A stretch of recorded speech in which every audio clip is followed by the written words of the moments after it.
I grew up a deprived child. There was only 4 networks back in my day when we finally got a television back when I was 8. And then it was all in black and white. You know, the world that you have is filled with all kinds of options. You have over 200 television stations, including a cartoon station. You know, I had to wait till Saturday morning to watch cartoons. I was a deprived child. And my favorite cartoon, I have to tell you, was Rocky and Bullwinkle. You know, I got to tell you, I still love it. I don't watch it anymore, but I know I have a CD of it somewhere in the house. I haven't found it. Probably I put it on the shelf when I moved in, and I don't know where it's at since then. But in any case, I love Rocky and Bullwinkle. You know, and I think of that cartoon every so often. You know, one of the things that I loved about it was Mr. Peabody and Sherman. Now, those of you who may be uneducated, that was part of a segment in Rocky and Bullwinkle. And Mr. Peabody was a dog who was quite intelligent and had invented a Wayback Machine. And he would take Sherman back to different points in history. And I always loved that segment because I thought, oh, I love that segment, the Wayback Machine. I would love to be able to go back and see some of the things that have happened in the past. One of the things I would love to see is just that gospel passage that the deacon just read. You know, I would love to go back and see what happened that day on the shores of the Sea of Galilee, on the hillside where the Lord multiplied the bread. Especially because in my reading over the years, there's a question of what really did happen that day.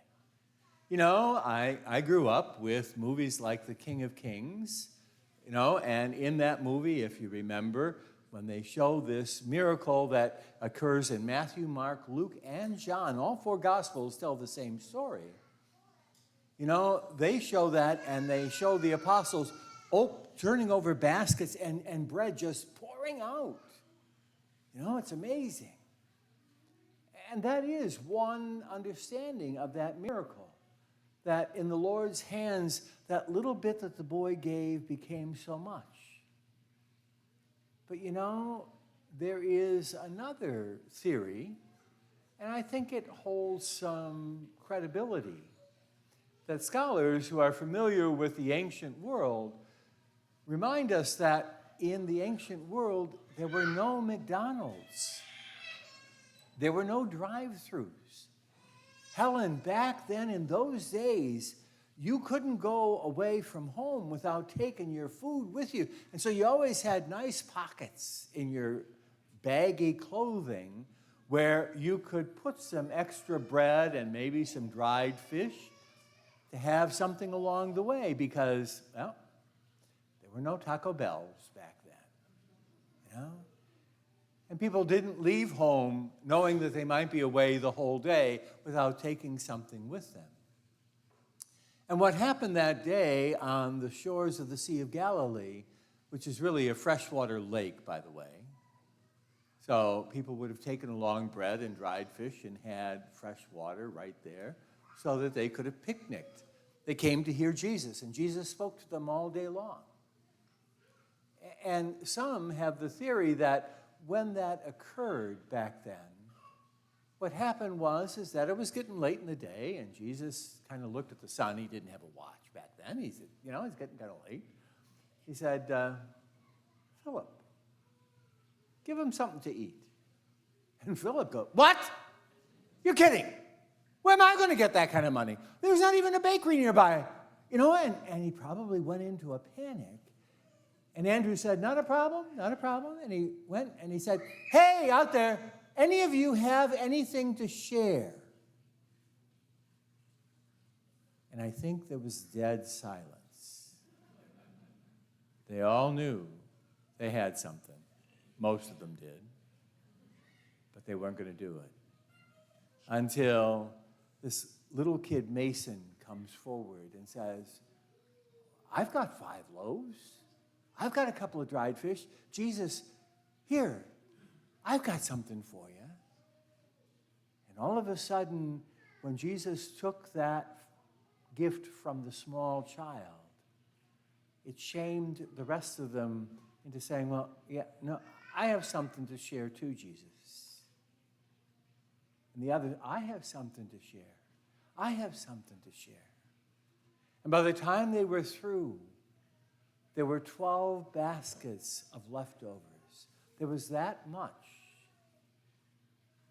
I don't know what happened that day. And until Mr. Peabody invents the Wayback Machine, I guess I won't be able to go back and find out for sure. On one hand, I love that image of Jesus working this powerful miracle, because it was really not necessary. People could have gotten by without being fed. It wasn't like someone was in pain and suffering or had died. He worked a miracle that was really kind of unnecessary. And so I wonder what really did happen that day. But I like the imagery of getting people to share. And some people say, well, that's no big deal. And I go, yeah, try it.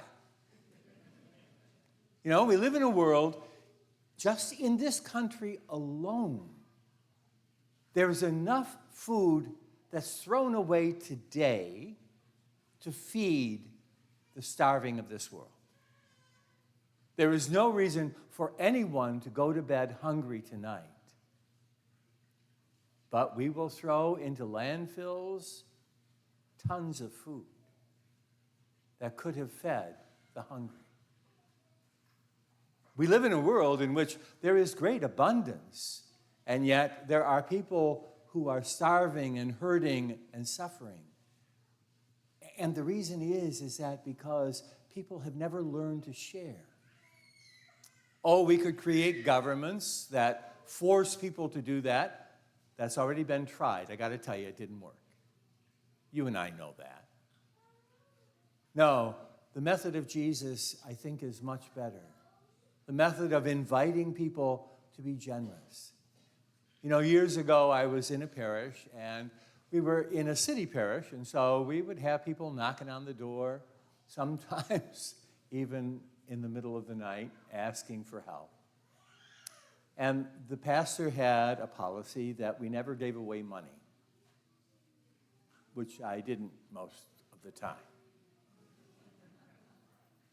But every now and then, he said, we don't want to encourage people, and I got that.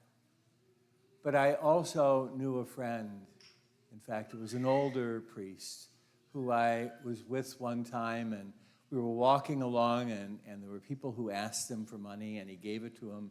And I turned to him and I said, they're not going to use it for food. They're going to buy something to drink. And he said, that's okay. I don't care what they do with it. That's not my problem, that's theirs. My problem is whether or not I'm going to be generous. I have the ability to do that. And it's my sin if I refuse to be generous. What they do with it, that's theirs. And that gave me something to think about, not just at that moment, but for the rest of my life. And so there have been times that, I give money away, even knowing that it might not be used well or wisely. But in the end, I'm called to be generous because God has been generous with me. And in the end, what will matter is not what did other people do, but what did I do? On that mountainside that day, something happened. Something happened that made people so moved that they wanted to make Jesus their king. Perhaps the story today will move us to want to make him our king as well. That his way of doing things, his love, his generosity, this one who gave himself completely and totally for us, no matter what we do with that gift, will inspire us to live that way as well. In the end, it could alleviate the pain and the suffering of many if we imitate the love we celebrate here.